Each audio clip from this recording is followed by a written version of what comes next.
Welcome everyone to episode 389 of Just Joshing. I am your host, Joshua Pentelaresco. I write stuff in podcast 2. Today, we conclude chapter 4 of The Cloud Diver.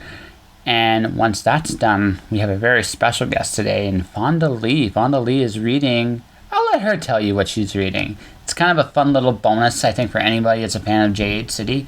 I was really impressed that she was willing to do this, and I cannot thank Fonda enough for coming on my show to read from her work.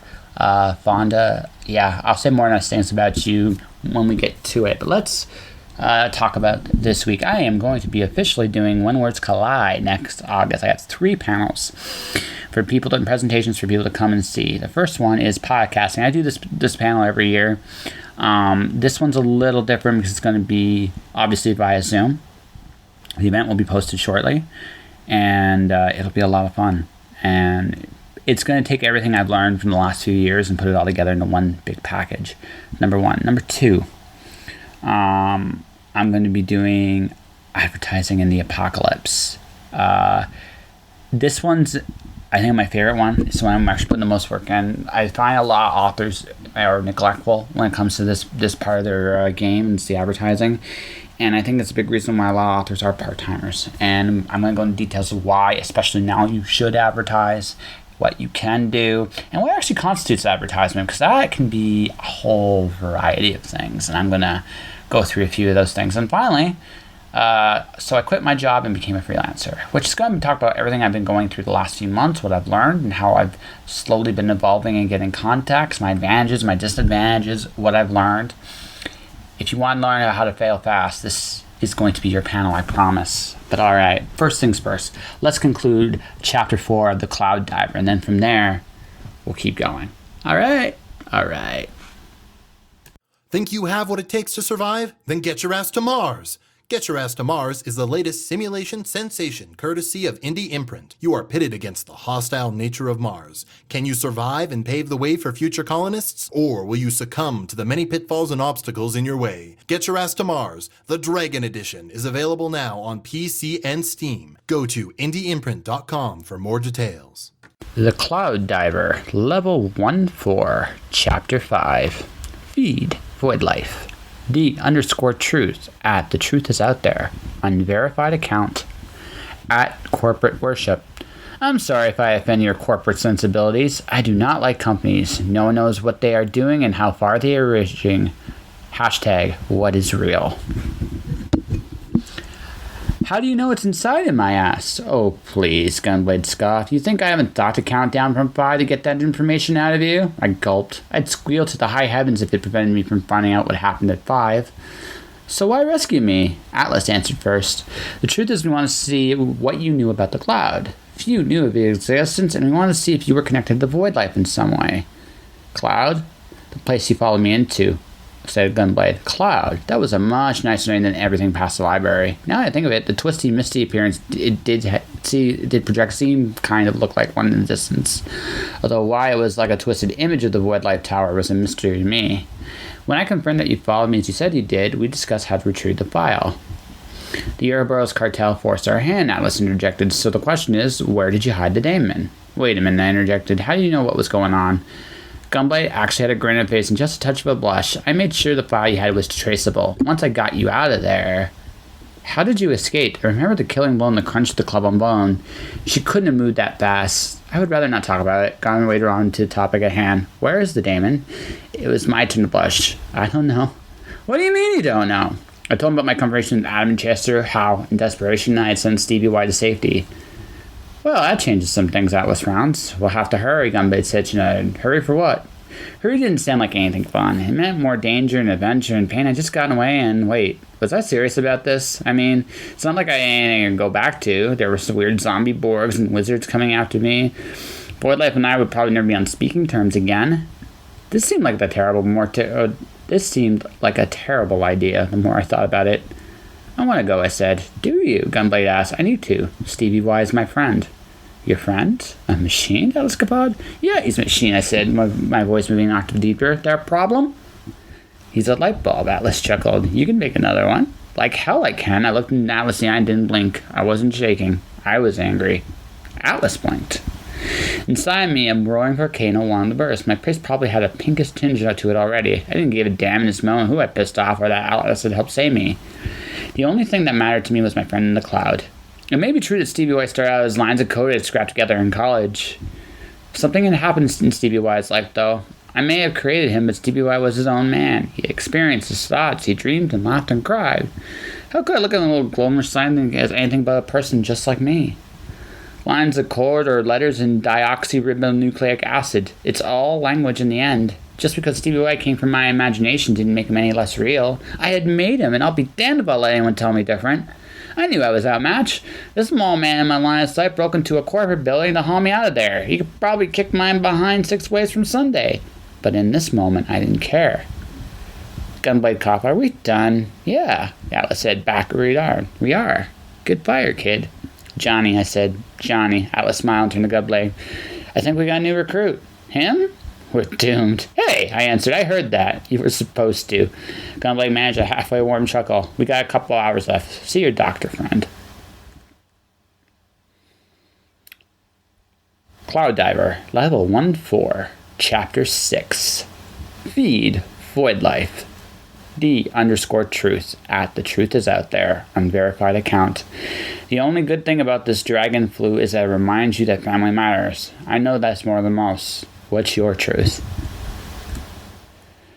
I had a couple of hours, and in truth, I wanted to see my buddy. After all, he was responsible for me being tied up by nurse ninjas and shot with drugs. That earned a punch in the face. Friends do that to each other, right?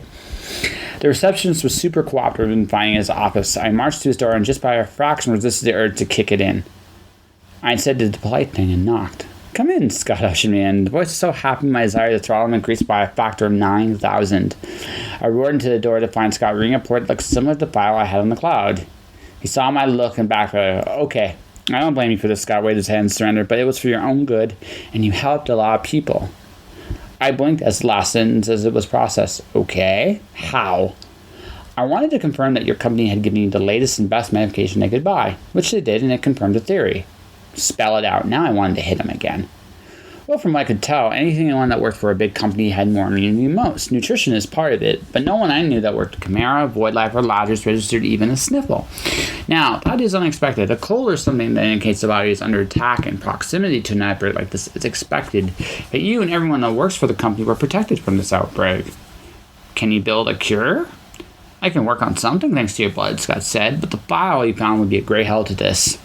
One doctor in another hospital had a student who was studying ancient viruses, and they noticed a correlation between one of the older viruses and the Canadian Candé. Your partners were searching for a model of an older virus for us to break down. So this disease is everywhere? Reality kept hitting me over the head with stakes in my adventure. How many other cities were like Golden? Were they all crippled and started to make it to another day? Not everywhere, but in enough places. Chimera and their genetic perfection seems to have this under control. Everywhere else varies. Void Life territory seems to be hit worse at the Big Five. I see. Scott sighed, standing up and stretching. Either some company was attacking Void Life with the virus, or far more likely, Void Life was experimenting on its own populace. My initial reaction was to try to defend Void Life. I was about to mouth off some platitude protesting my former employer's innocence. But my last 48 hours hit me. If my company was willing to try to kill me with zombie mobsters and not care a whit about any collateral damage I may cause, who's to say what they are capable of? I worked for the bad guys. Terrific. Guilt kicked me right in the stomach. I sat down, all thoughts of bunting Scott out were quelched by shame. You believe me? After my last few days, yeah, I admitted. You've come a long way, Johnny. I always thought you were a little oblivious. I decided to keep my mouth shut. Truth was, I still was very oblivious. The world was a far darker place than it had been a few days ago, and I was groping around trying to find something, anything to cling to. I was starting to wonder if there was any lie that I still believed at this point. Level 1-4 cleared. And that was Chapter 4 of The Cloud Diver. Thanks, everybody, for reading and listening to got to this point. I've enjoyed this. Obviously, I've gone minimalistic. I'm going to be doing some more sound effects when we get to Part 5 and 6 as we get more and more back to the cloud, as we're going back to the more digital world. Because the digital world's a different place, and I love the training scenes that are about to come up. Oh my god, I had such a blast writing it. I hope you guys have a blast listening to it. But let's continue down this road today, shall we? I'm really honored that Fonda Lee decided to come and do this. She didn't have to. Fonda. So I got to share a panel. I remember this like 2-3 years ago. I got to do a panel with Fonda Lee, Adam Dries, and Eric Nelson Del Suelo, and I'm like, what the hell am I doing here? Fonda is probably one of the best writers of our time. She's probably, when she listens to this, she goes like, yeah, bullshit. No, it's honest. She's a great science fiction writer. She has the abilities and sensibilities of Asimov. There's a little Heinlein in her stuff. She has all the classic Le Guin. I think there's a lot of Le Guin in what she does. And I look at all the grandmasters in science fiction, and Fonda belongs in that category. She puts a lot of work and thought in her stuff, and her fantasy stuff's amazing. Jade City is awesome. I really, really, really dig the Gangs of New York magic combo, and I've seen those neighborhoods. I am so impressed with the background she has put into that, and I could sing her praises forever. But she's also an amazing human being. I am a little jealous of her. I'm gonna tell you this right now. She wrote freaking Shang-Chi. The comic Swordmaster. This is gonna be, I think, the biggest compliment. She made Craig Pak look good. Craig Pak is a very competent writer, but I found once Fonda was part of the package with Swordmaster, it was better, a lot better. And Shang-Chi's an amazing concept, and I would love to see her do it. I really would.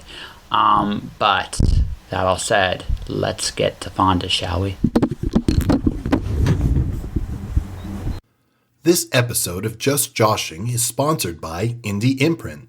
Indie Imprint supports creators by creators. Whether you are writing a book or creating a video game, Indie Imprint works with its clients to produce, edit, and present their projects to the world. For more information, check out their website at www.indieimprint.com. Hello everyone, Fonda Lee here, author of the Greenbone Saga, the Exoduology, and other works of science fiction and fantasy. When Josh asked me to do a reading on his podcast, I debated what I ought to share with you all. You see, for the past year, I've been focused on writing the third and final book in the Greenbone Saga. For those of you who aren't familiar with my work, the Greenbone Saga is an epic urban fantasy series starting with Jade City, which came out in 2017 and won some awards, including the Aurora Award and the World Fantasy Award, and was followed by Jade War, which came out in 2019 and is up for an Aurora Award this year. The third book, Jade Legacy, is scheduled to come out next year in 2021, so anything that I read from that book is going to be full of spoilers for the first two. But I have an idea to try something a bit different with this reading. The Greenbone Saga takes place on a fictional, Asia-inspired island called Kacon. In each of the three books, there are 3 narrative interludes that provide an omniscient view background into the mythology and history of Kacon and the culture of its Greenbone warriors, who are the elite of this island, able to enhance their powers by wearing magical jade. What I haven't done before is read all 9 of these interludes together to create a journey through the history of Kacon. So that's what I'm going to do. The last 3 vignettes are not published yet, so fair warning that they might change between now and when you see them in print. But they also won't spoil anything about the story. So, here we go. Heaven and Earth. Long ago in heaven, according to Deitist teachings, the great extended family of gods lived in dazzling palaces of jade. Like any large family, the gods had their share of quarrels, but for the most part they went about their immortal lives happily, although once they had children and those children had children, residential space in heaven grew too tight for comfort. So the gods constructed a second home, which they modeled after the first and called Earth. Earth was, at first, in every way as beautiful as heaven, with vast seas, high mountains, lush forests, and countless wondrous plants and animals. Unfortunately, the numerous children of the gods, having grown up spoiled, fell to squabbling over Earth even before it was completed. Several wanted the same ocean. Others bickered over who would take the highest mountain range or the biggest continent. At last, the fighting grew so constant and unbearable that the godparents grew enraged. "We built a perfect home for you, and this is how you repay us, by spoiling it with pettiness, greed, and jealousy, turning brother against brother, sister against sister. Have earth, then, but suffer for it, as you'll have nothing else from us." And the parents stripped their children of their divine powers, made them small and weak and naked, and exiled them from heaven. Yato, the father of all, blasted to shards the first and only half-constructed jade palace on earth, and buried it under a mountainous island. The gods, though, being parents, could not resist keeping an eye on their struggling, estranged children. Some, like Thana the moon, or Poya, the goddess of agriculture, took pity on their descendants and hovered close, helping to light their way at night or ensuring they had enough food to eat. Others, like Yofo the typhoon god, or Sagi the pestilence, refused to give up their grudges, and unless placated, would descend on occasion to remind humanity of its long-standing offenses. All earthly conflict, so the deitist philosophers say, stems from the original offense of the children against their parents and of siblings against one another.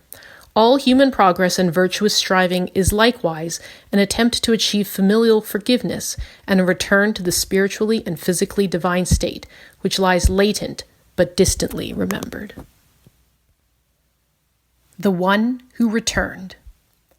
The most well-known scripture of the deitist religion, the Pact of the Return, is the story of a pious man named Jenshu, who, a very long time ago, spoke out against the evils of a despotic king and was forced to leave his land.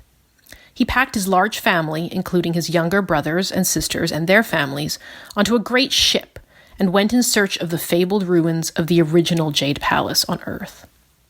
After 40 years of sailing the earth, stopping but never settling, aided by some gods and hampered by others, surviving adventures that would form the basis for many myths in Kekanese culture, Jenshu and his clan arrived on a lush and unspoiled island. Impressed by his dedication and piousness, Yato, the father of all, spoke to Jenshu, who was by now an old man, and led him into the mountains where he found stones of jade, the remains of the divine home once meant for humankind, a gift from the gods. While his family constructed a village by the shore, Jenshu retired to a hermit's life of meditation in the mountains. Surrounded by jade, Jenshu developed and mastered godlike wisdom and abilities, growing ever closer to a state of divine virtue. His grandchildren and great-grandchildren would seek him out to ask for his help, and he would emerge briefly from his isolation to settle disputes, quell earthquakes, beat back storms, and repel barbarian invaders.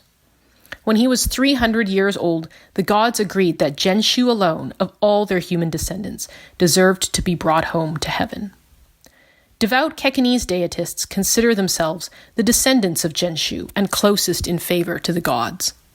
Greenbones who practice the religion today trace their way of life to Jenshu's favorite nephew, Baijen, who went into the mountains to learn from his uncle, and, after Jenshu's departure from the earth, became the protector of the island's people, the first and fiercest jade warrior in island legend. While all Kekanese revere Jenshu as the one who returned, only Greenbones consider themselves close enough to his legacy to refer to him simply as Old Uncle. Upon Jenshu's ascendance, the gods further proclaimed that when the rest of humankind followed Jenshu's example and achieved the 4 divine virtues of humility, compassion, courage, and goodness, then they too would be welcomed back to godliness. All deitists believe in this final promised occurrence, which they call the return. Baijen's triumph. In Kekanese religious mythology, Old Uncle Jenshu, the one who returned, had a favorite nephew named Baijen, who remains the country's most well-known and revered ancient hero. Stories of Baijen, the courageous Greenbone warrior, have been told to Kekanese children for hundreds of years, and more recently, comic books and films have recounted his adventures and deeds. Unlike his divine uncle Jenshu, however, Baijen remains a mortal champion and is not worshipped as a god. According to legend, when Baijen was finally slain in furious battle against his greatest foe, the invading Tuni general Sha'ak, he was recognized by the gods for his valor and accorded a place in heaven. From his vantage point in the divine realm, Baijen looked down upon the earth. He witnessed his remaining men fighting and dying in his name, and saw that his people were on the verge of being conquered. He watched, helpless, as his beloved, grief-stricken wife prepared to throw herself from the cliff before the oncoming army could reach their mountainside home. In a panic, Baijen begged the gods to allow him to return to Earth for one night and give up his place in heaven to another. At first, his request was refused, but Baijen was immovable in his pleas. He wailed and beat his head on the steps of the Jade Palace, refusing to be deterred until Yato, the father of all, taking pity on him, agreed. The fallen warrior fell at the feet of the gods and wept in gratitude. That very night, he returned to Earth, sweeping over the battlefields littered with bodies, and entered the tent of the Tuni general. He burst in upon his shocked enemy, and laughing in triumph, killed him where he stood in his underclothes. In accordance with the pact Baijen had made with the gods, the soul of General Sha'ak flew to heaven.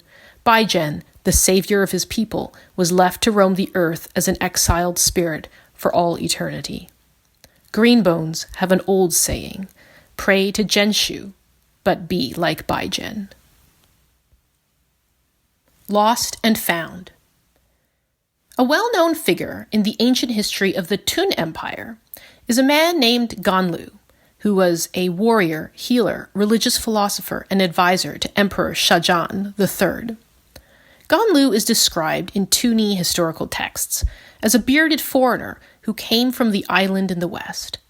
Accounts differ as to the date of his arrival, but it is said that when he saw the vast plains of the Great Basin of Tun, he fell to his knees and praised the gods, famously exclaiming, in a phrase that would later be appropriated by various Tuni rulers and generals as justification for imperial expansion, "Glorious land, where a man can walk for his whole life and never reach the sea." Ganlu traveled for many years. In the wake of recent famine and war, the Tun countryside was plagued with lawlessness and banditry, against which common villagers were often helpless. Wherever Ganlu went, he confronted crime and immorality, taught martial skills to the ordinary people, treated sickness and ailments with his healing touch, and espoused a philosophy of peaceful living, neighborly obligation, and communion with the divine spirits of the land, rivers, and sky. His teachings formed the basis for Krajau, the Tuni fighting arts, and greatly influenced the Shubai religion. Eventually, the traveler's reputation reached the ears of the emperor, who summoned Ganlu and his disciples to the palace and asked him to become a royal advisor. Ganlu refused 3 times before consenting, each time asking the emperor to offer evidence of his virtues as a monarch. Ganlu's acumen as a counselor and the founding of his schools of Krajau are recounted in further legends which differ in detail, but hold in common that Ganlu derived extraordinary power and wisdom from an enchanted stone given to him by his forest goddess mother, and which he wore close to his heart at all times. It is said that Ganlu lived until the age of 170. Upon his death, his spirit went into the stone, which was kept in the imperial palace, so that the emperor could continue to consult it. While historians agree that Ganlu was a Kekanese greenbone, and that his teachings bear considerable resemblance to both Abuke folklore and pre-deitist spirituality, only recently have they concluded that he was most likely the 3rd son of the King of Jan during the early part of the Three Crowns period in Kekanese history. Kekan has no record of this man, other than a royal genealogy set down at the time, with an unnamed reference to a young prince, lost. The Two Thrones. Following the Three Crowns era in Kekanese history, which ended with the self-destruction of the Hanto royal line, the 2 conquering kingdoms, Jan in the north and Tiedo in the south, sought to maintain peaceful relations in the time-honored way by exchanging royal children. The second son of the royal house of Tiedo was sent to the court of Jan. The monarch of Jan had 3 children, but only 1 son, so the eldest daughter was offered up instead as a hostage to Taido. In Taido, the captive Jan princess and the firstborn prince fell deeply and fortuitously in love and were married.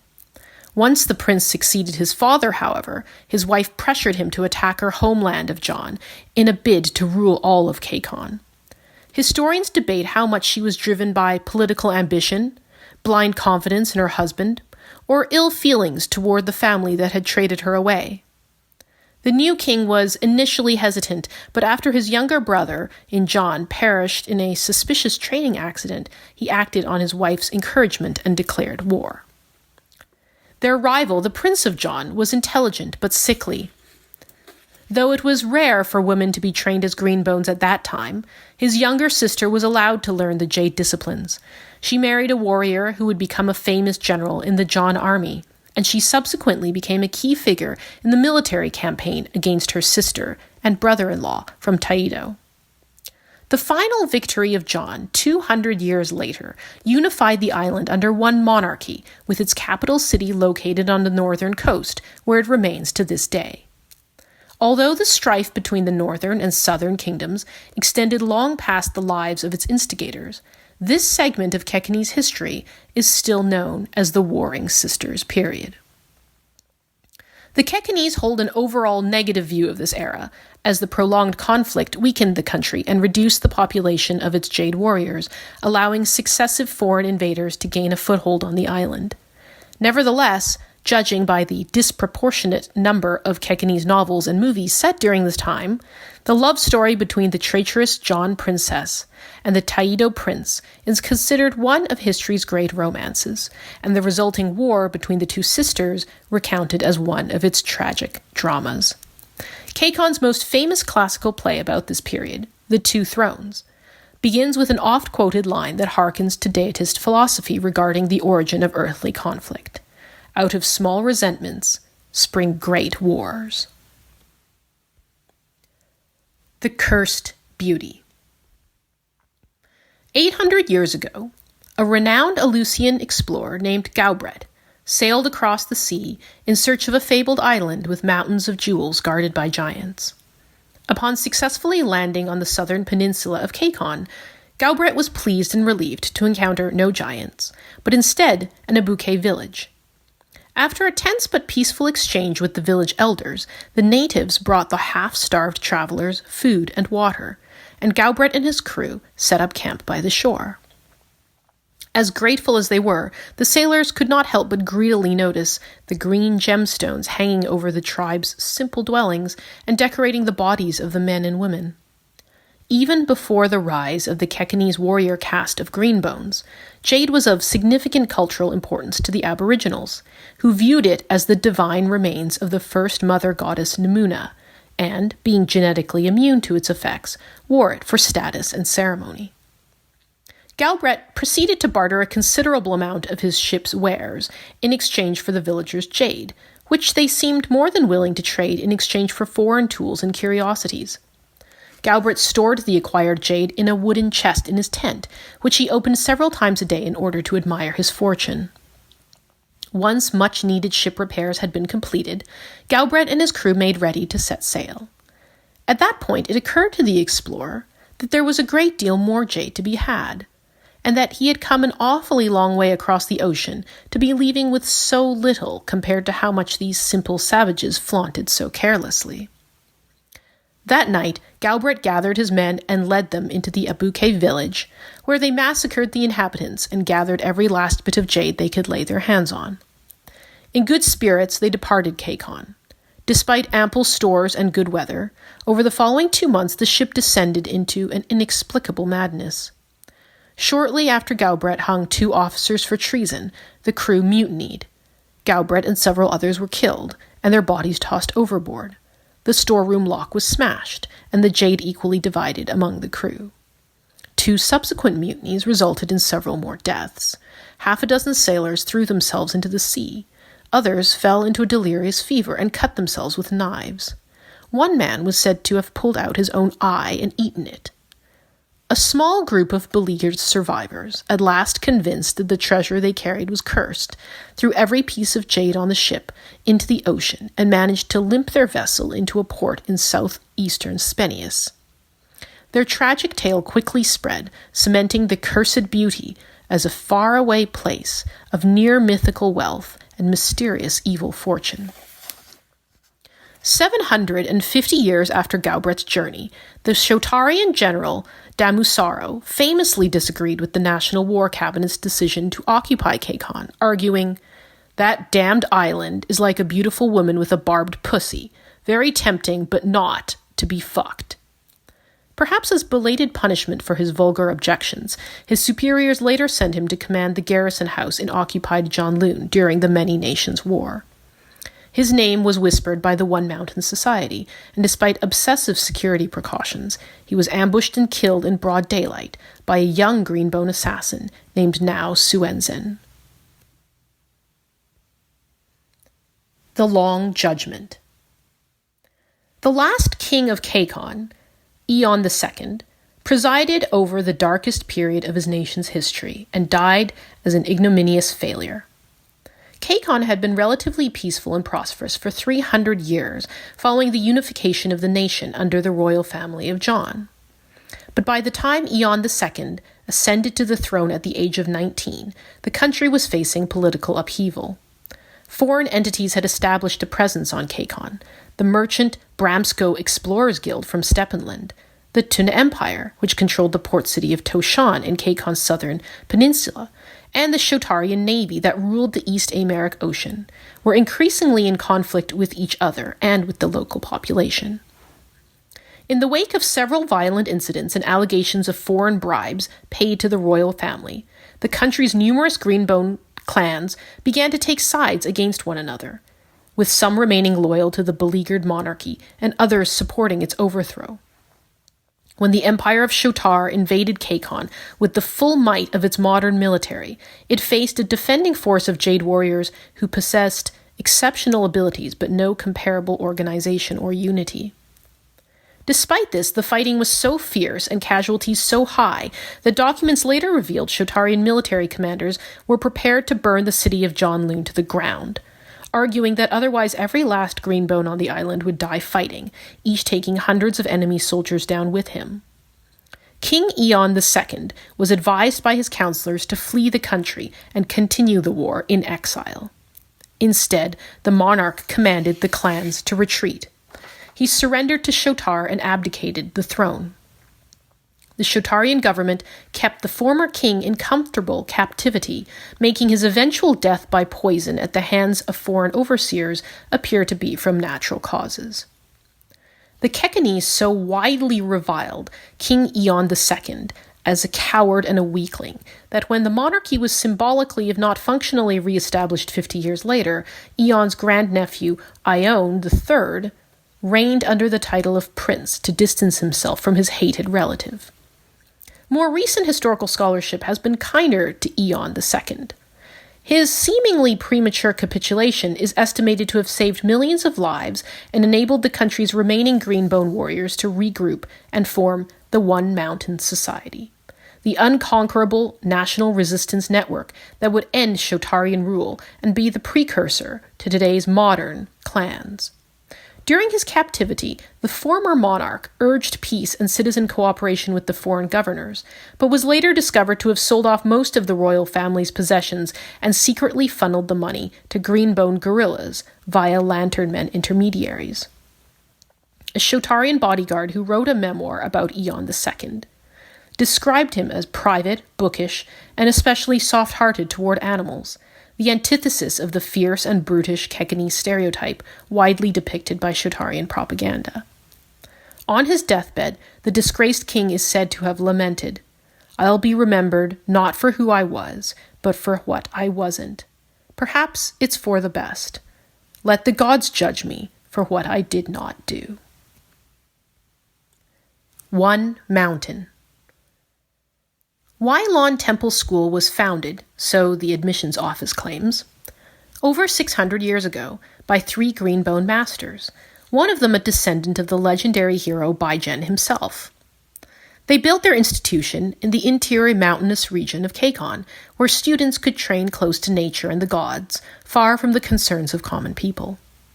The families of prospective students had to travel by foot for 3 days in order to reach its gates.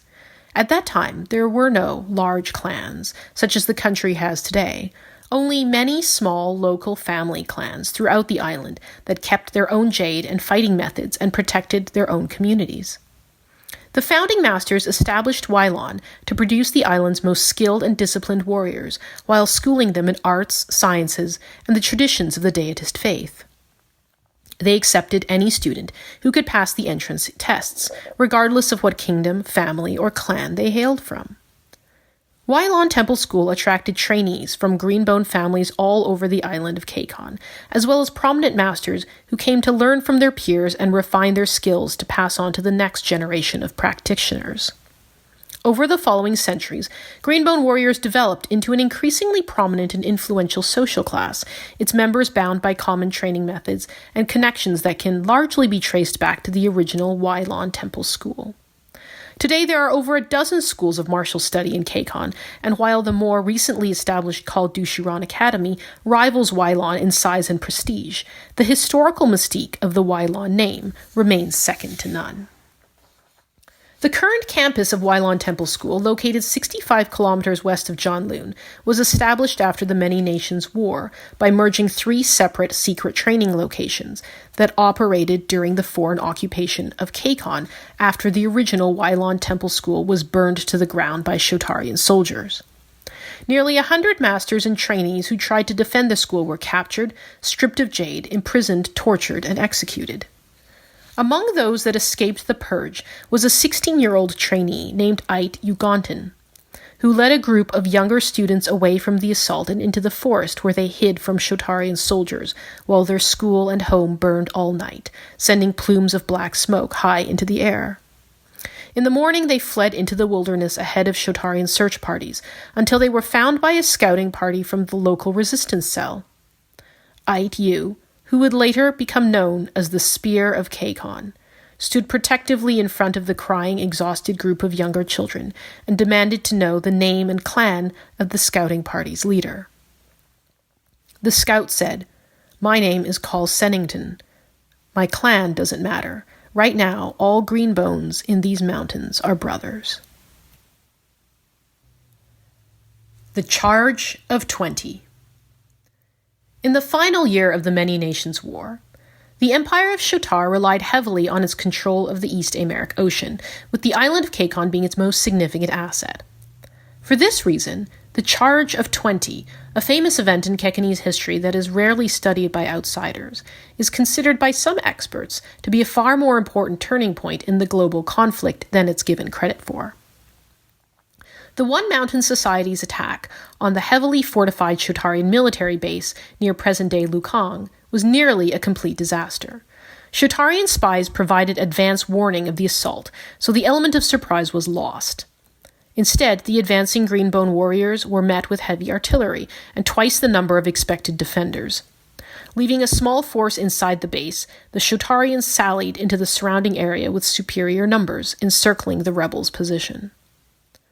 When Kal Dushuran realized that he and his warriors were trapped and facing slaughter, he gathered together 20 of his strongest greenbones, himself included, and 60 of his weaker and less experienced men. "This is the true test of our brotherhood," he said. "Only together can we turn certain defeat into victory." The 60 less powerful warriors willingly gave their jade to their commander and their more skilled peers. Wearing far more jade than their bodies could normally handle, was asking for death from the itches, but health effects were of no concern. That night, the 20 chosen greenbones cut their tongues on their knives to seal their commitment.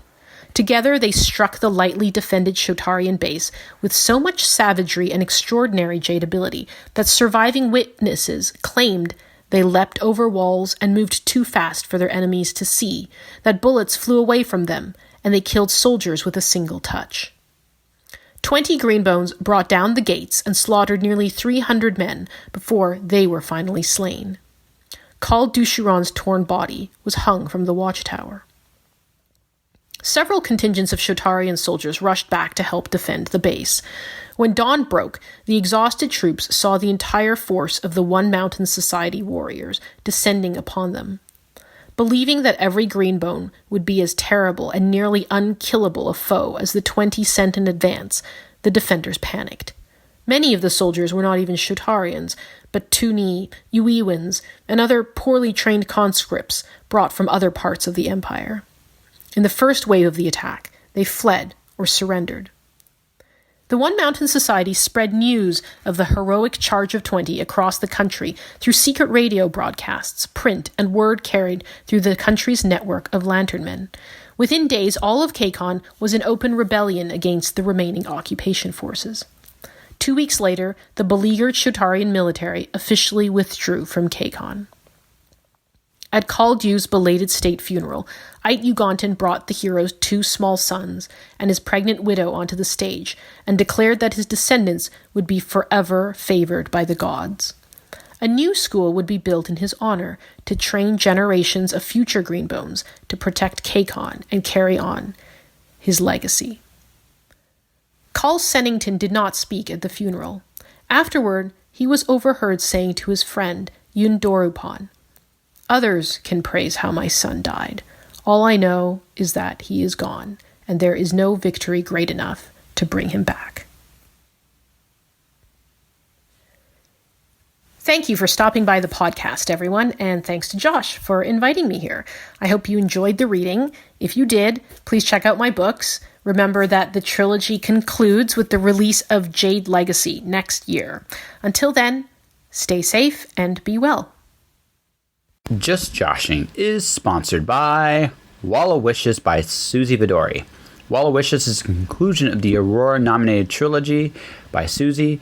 Ada and Courtney are forced to join forces as the school and the fountain are in danger of going away forever. And if the fountain is destroyed, what will that do to Ada and Courtney? Wall of Wishes is available now at Owl's Nest Books. Click on the link in the description below to place your order. So isn't that cool, guys? I was really, really touched, and I enjoyed listening to that. I hope you guys did too. Fonda, I thank you. You're an awesome person. You didn't have to do this, and I truly appreciate you taking the time to do it. So, guys, let's get any of Fonda's books are good. None of them suck. I love Zero Boxer. I love Jade City. And those are my 2 favorites, but her young adult series is good too, so just pick one. I promise you she's going to be worth your time, and she always deserves, she's nominated for the Auroras this year again too. She's ahead of me 2-1, dang it. She totally deserves them. If she wins a 3rd one, that's kudos to her. She has earned every bit of success she has, so Fonda, thank you again. And to everybody else, well, there is going to be no story time next week. I have a 3-part interview with Marcio Catalino that's just phenomenal, and that's going to be the next week's podcast. And then I got a 2-part interview after that with Chase Dagnall, and then I'm going to bring story time back with my next guest, which is going to be Dave Butler. Dave Butler is actually coming on to read for when I get into chapter 5, and I'm still looking for readers. Lots of you have made promises, and I'm calling you all out. If you've made a promise, I'd love to get you guys back on the show to read something. If you haven't and still want to read, contact me. It's open to anybody. And and you never know who's actually going to be reading here next. That will do it for this episode of Just Joshing. If you want to support the podcast, you can do so in a number of different ways. You can, subscribe to it. I am on every platform you can imagine: iTunes, Google Play, Spotify, Stitcher, and more. If you want to support this podcast, feel free to do so any way you see fit. I have a book, The Cloud Diver. I have Alice Zero, which should be on order form by the time this airs or shortly thereafter. I have a newsletter you can subscribe to. I have merchandise if you have a couple of dollars to spare, all in the descriptions below. Support Fonda's books. Pick one of hers. They're awesome. Jade City is a really, really good one. Just saying. Do that. My YouTube channel is Joshua Penteloresco. My Twitter, Instagram is jpenteloresco. I'm on LinkedIn as well. Facebook page is Joshua Penteloresco, author, podcaster. Stay inspired. Stay true to yourself. Support each other out there, okay? May the world be better tomorrow than it is today. All right. I'll see you guys next week. Josh.